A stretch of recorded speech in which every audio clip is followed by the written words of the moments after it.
안녕하세요, 리핏입니다. 매일 걷기 운동으로 평발을 교정하고 있습니다. 오늘은 토요일 아침이고요. 어제는 비가 와서 못 걸었습니다. 하루 평균 대략 12km에서 13km 정도 걷고 있고요. 오늘 리뷰할 신발은 나이키 스파크 플라이 니트입니다. 제가 총 9번 신었습니다. 13km로 계산해보면 한 110km 정도를 걸은 것 같습니다. 결론부터 말씀드리면 절대 비추하는 신발이긴 합니다. 제가 왜 이렇게 좀 심하게 얘기하면서 시작을 하냐면, 제가 이 신발에 관한 정보들을 좀 찾다 보니까 크리미나 솔드아웃 같은 리셀 사이트에서 굉장히 고가의 거래가 되고 있습니다. 왜냐면 이게 국내 정발이 되지 않았었고요. 그래서인지 또 신발은 디자인이 되게 예쁘잖아요. 그래서 20만원 이상 고가로 유통이 되고 있는 것 같아서 혹시라도 이 신발을 너무 예뻐서 신어보고 싶으시다 하시는 분들에게 꼭 충고의 말씀을 드리고 싶습니다. 걷기 좋거나 착화감이 편하거나 그런 신발이 절대 아니라서 추천드리긴 좀 어렵고요. 그래도 너무 예뻐서 이 신발을 신어보고 싶다 하시는 분들은 대중교통 이용하시는 분들한테도 비추일 정도로 별로입니다. 하루에 한 4-5천 보 이상 걸으면 굉장히 발에 무리가 올 거예요. 오늘은 그래서 굉장히 비추한다 라는 말씀을 먼저 드리고 시작하겠습니다. 네, 늘 그렇듯이 부위별로 쭉 설명을 드려야 되는데, 오늘 이 신발이 어떻게 안 좋은지를 좀 제가 정리를 해보다 보니까, 신발이 이렇게 삼각형이라고 하면요, 발등이 불편하고요, 그 다음에 엄청난 힐슬립이 있습니다. 그리고 바닥면은 굉장히 뻣뻣하고 전혀 굽혀지지 않는, 유연성이 전혀 없는 미드솔이기 때문에 3면이 모두 다 불편한 신발이었다고 말씀드릴 수 있겠습니다. 그걸 먼저 설명드리면서 발등부터 설명을 해볼게요. 이 신발은 니트 소재로 되어 있는 신발입니다. 굉장히 조직감이 좀 느슨한 부분부터 또 이렇게 촘촘한 부분들 이어져 있고요. 그 다음에 약간의 안이 비치는 시스루 형태의 망사 소재도 들어가 있고요. 이렇게 바깥쪽엔 조금 빳빳하고 잘 늘어나지 않는 소재의 니트가 쓰여 있고, 이 안쪽은 많이 늘어나는, 이 정도로 잘 늘어나는 니트 소재의 신발입니다. 그러니까 처음에 신을 때는 굉장히 착화감이 좋아 보여요. 일체감이 되게 높고 발을 양말처럼 싹 감싸주는 느낌이 굉장히 좋긴 합니다만, 문제는 이 신발의 신축성이 어느 정도의 시간이 지나가면 신축성이 제로가 된다는 게 가장 큰 문제입니다. 전체적인 니트의 질감이 굉장히 기분 좋긴 합니다만, 사람이 발을 많이 움직이고 운동을 하게 되면 결국은 이 텐션이 떨어지면서 그냥 뻣뻣한 천 정도의 느낌밖에 없습니다. 특히 어디가 좀 아프냐면요, 다른 부분들은 다 늘어나도 발등에 무리가 없는데 마지막 신발끈을 묶는 이 부분이 걸을 때마다, 발을 들 때마다 이쪽에 부하가 많이 걸려서 제 발등도 까맣게 변색이 될 정도로 많이 불편한 신발이었습니다. 흡사 어떤 느낌이냐면, 그냥 끈으로 된 슬리퍼를 신어도 이거보다는 편하겠다라는 느낌이었어요. 그 정도로 발등이 고정이 안 됩니다. 그 다음에 문제점은 이 신발끈도 전혀 도움이 안 되고요. 계속 늘어나는 소재의 신발끈이기 때문에 어떻게 해도 발등이 고정이 안 되고요. 그 다음에 이 안쪽에 와이어가 있어서 마지막 신발끈을 묶는 부분을 꽉 조이면 되지 않겠냐라고 생각을 하시겠지만, 쿠션이라는 게 전혀 없는 그냥 내피의 구조이고, 신발끈을 꽉 끈으로 매듭을 묶게 되면 그 다음엔 그 매듭 묶은 부분이 발등을 또 한 번 누릅니다. 오히려 더 고통스러워지는 거죠. 그래서 이 가피의 구조로는 운동은커녕 걷는 것도 굉장히 힘들었다라고 설명을 드리고 싶어요. 두 번째는 이 뒤꿈치 쪽, 힐 카운터 쪽에 문제가 좀 있었습니다. 앞서서 설명드렸지만 이 신발은 니트 소재의 신발이기 때문에 실제로 신발을 신을 때 여기를 잡고요, 그리고 여기를 잡고 발을 넣어야 합니다.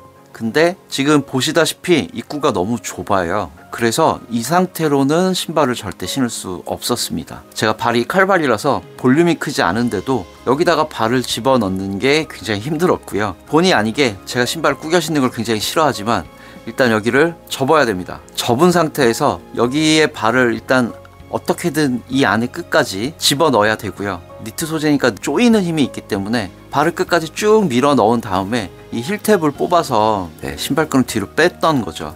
이런 동작을 제가 이제 총 9번 신었고 110km를 걸었으니까 어떤 현상이 생겼냐면, 이쪽 힐 카운터가 천을 여러 번 겹쳐서 덧대서 만든 힐 카운터인데 여기가 약간 울퉁불퉁 접을 때마다 이 뒤축이 계속 망가지기 시작했습니다. 지금 이렇게 보시면 주름도 좀 같고요. 되게 불편하게 되어 있습니다.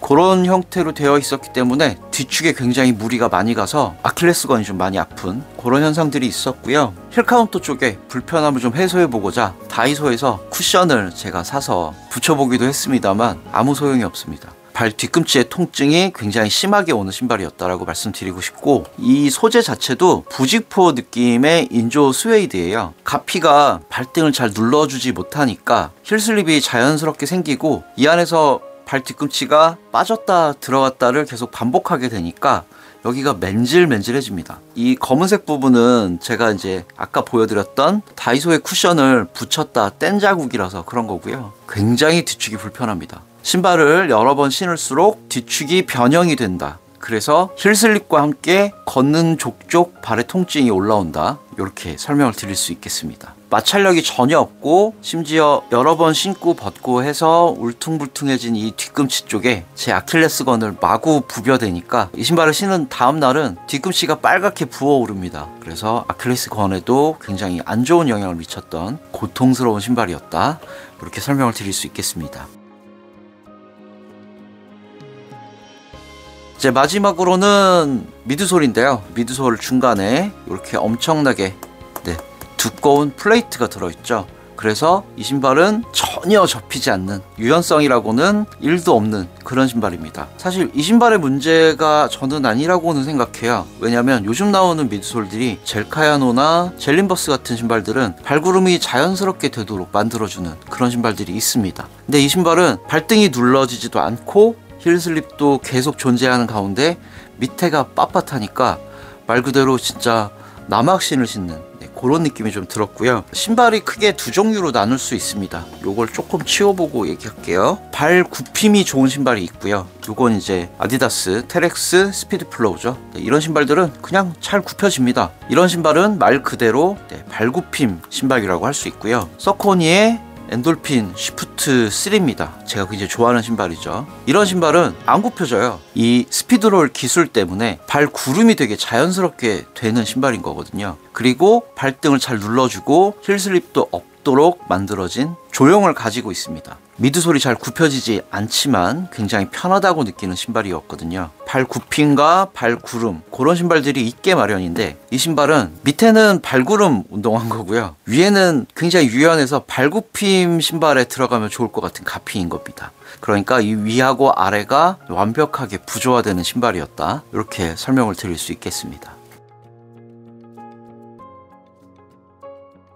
발등, 발 뒤꿈치, 발바닥, 이 세 부위에 모두 문제가 있는 굉장히 완벽한 부조화의 신발이다. 일단 이렇게 설명을 드릴 수 있을 것 같고요. 나머지 다른 부위들 중에서도 조금 아쉬운 부분들이 있어서 마저 설명을 좀 드리도록 하겠습니다. 일단 아웃솔은 소재에 문제가 있는 건 아닙니다. 질감이 좋은 아웃솔 소재, 러버 아웃솔 형태고요. 생고무의 검솔 느낌의 소재입니다. 근데 돌기가 이렇게 대충 만들어져 있어요. 그렇다 보니 습기가, 물기가 조금이라도 있는 바닥면에 가면 안 좋은 그립감을 가진 신발이다. 이렇게 설명을 드릴 수 있겠습니다. 마지막으로 설명드릴 부분은 인솔이에요. 인솔이 조금 문제가 많습니다. 오솔라이트 재질의 소재이고요. 이렇게 보시면 컬러는 굉장히 예쁘게 나왔습니다. 푹푹 꺼지는 스폰지 같은 인솔인데 쓸데없이 두꺼워요. 신발을 신었을 때 양말이랑 발이 밀리면서 인솔도 접히는 현상이 종종 있습니다. 신을수록 고정력이 안 좋아지는 신발이기 때문에 인솔도 계속 고정력이 좋지 않은 가운데 발의 밀림에 따라서 인솔도 내부에서 계속 변형이 일어나는 겁니다. 반대편도 보여드리면 이렇게 줄이가 있는 게 보이시죠? 실제로 신고 걷다 보면 아, 인솔이 또 밀렸네? 라는 느낌이 듭니다. 이렇게 보면 조금 잘 보이실 것 같네요. 제가 그래서 총 9번을 신었다고 말씀드렸는데 이렇게 원래 있던 이 인솔로는 한 3번밖에 안 걸었고요. 다른 러닝화에 있는 인솔을 넣어서 신었습니다. 그래서 굉장히 깔끔하고 로고도 그대로 살아있는 것 뿐이에요. 제가 리뷰를 하면서도 신발마다 이렇게 좋은 얘기를 하는 사람은 또 아니잖아요. 근데 그 중에는 아, 이게 나한테는 불편하지만 맞는 사람이 있을 수도 있겠다 하는 신발들도 있고요. 내가 너무 혹평을 하나 하는 고민을 하는 신발도 있긴 있습니다. 근데 이 신발은 아마도 우리나라 사람들, 아시안 핏을 가진 사람들이 신기에는 거의 맞는 사람들이 없을 것 같다. 그렇게 설명드리고 싶어요. 웬만해선 이 신발을 신으실 만한 시도를 하지 않는 게 좋을 것 같다. 그런 생각이 듭니다. 근데 리핏은 왜 이 신발을 샀냐? 라고 아마 또 반문을 하시는 분들도 계실 것 같아요. 제가 나이키 공홈에 가서 다른 나라 리뷰를 봤을 때 이 신발 굉장히 극찬 일색이었습니다. 아마도 발이 이렇게 직각으로 떨어지는 서양 사람들한테는 여기 전체가 잘 압력을 배분해 주니까 발등에 문제도 없었을 것 같고요. 발등에 문제가 없으니 힐슬립도 적었을 것 같고요. 아마 그런 느낌 때문에 나이키 공홈에서 이 신발에 관해 댓글을 달았던 사람들은 굉장한 칭찬 일색이 아니었을까. 네, 그런 생각도 좀 해봤습니다. 저도 한 납작발 하는 사람인데 여기가 굉장히 문제가 많습니다. 가피의 소재가 어느 정도의 단단함과 발을 감싸주는 이 고정력이 조금 있어줘야 전체적으로 힘이 가해졌을 때 압력을 잘 분산해주면서 발등 전체가 체중을 받아주는 역할을 해줄 텐데 이 신발은 그런 기능이 전혀 없이 계속 늘어만 나기 때문에 결국은 이 앞쪽에 한쪽 포인트에 압력이 모이다 보니 너무너무 발이 아픈 신발이었다. 그렇게 설명드리고 싶어요. 저는 이걸 되게 운 좋게 스타렉스에서 16만원 정도에 샀고요. 그러니까 지금 크림에서는 20만원에서 한 25만원 사이 유통이 되고 있기 때문에 굳이 구하시려면 스타렉스 쪽에서 찾아보시는 게 더 저렴하게 구하실 수 있을 것 같고요. 추가로 또 그래도 신발 사이즈는 좀 추천을 드려야 되니까 저는 반드시 정 사이즈 추천드립니다. 저한테 정 사이즈인데도 나중에 가니까 신발이 너무 늘어나서 그냥 반다운을 할 걸 그랬나? 라는 생각이 들 정도였으니까 칼발이시라면 반다운도 도전해 보실 만한 신발이고 난 좀 발볼이 넓어 그래서 잘 늘어나는 니트 신발을 좋아해 라고 하시는 분들은 그냥 정 사이즈로 신으셔서 늘려 신는다 라고 생각하시면서 접근하시면 좋을 것 같아요. 네, 이렇게 오늘은 나이키 스파크 플라이 니트를 살펴봤고요. 제가 오늘 조금 천천히 말하려고 노력했어요. 왜냐면 이 신발에 관해 얘기를 하다 보면 너무 화가 많이 나는 신발이라서 흥분을 할 것 같아서 조금 마음을 가라앉히고 조곤조곤 천천히 말씀드리려고 노력을 했습니다. 쿠션 차트에서 조만간 다시 빠지지 않을까 뭐 그런 생각까지 해봅니다. 그러니까 너무 찾지 마시고요. 그냥 일반적인 운동화를 신으시는 게 좋을 것 같다. 그렇게 설명드리고 싶습니다. 그래서 오늘 전 이 리뷰가 끝나면 이 신발을 신지는 않을 건데 이게 발이 너무 아픈 신발이라 나눔을 하기도 조금 애매하긴 애매하네요. 네, 좀 고민을 해보고 그냥 당근을 할까 좀 고민하고 있습니다. 이런 고통의 신발을 타인에게 보낸다는 것 자체가 좀 조금 고민이 좀 되네요. 어떻게 할지 좀 고민을 해봐야 될 것 같습니다. 그렇다고 신발장을 차지하기에 그냥 두기도 좀 애매해서 고민이 좀 많이 되는 신발입니다. 오늘의 리뷰는 여기까지. 구독과 좋아요는 리핏에게 큰 응원이 되고요. 오늘도 시청해주셔서 감사합니다. 안녕히 계세요.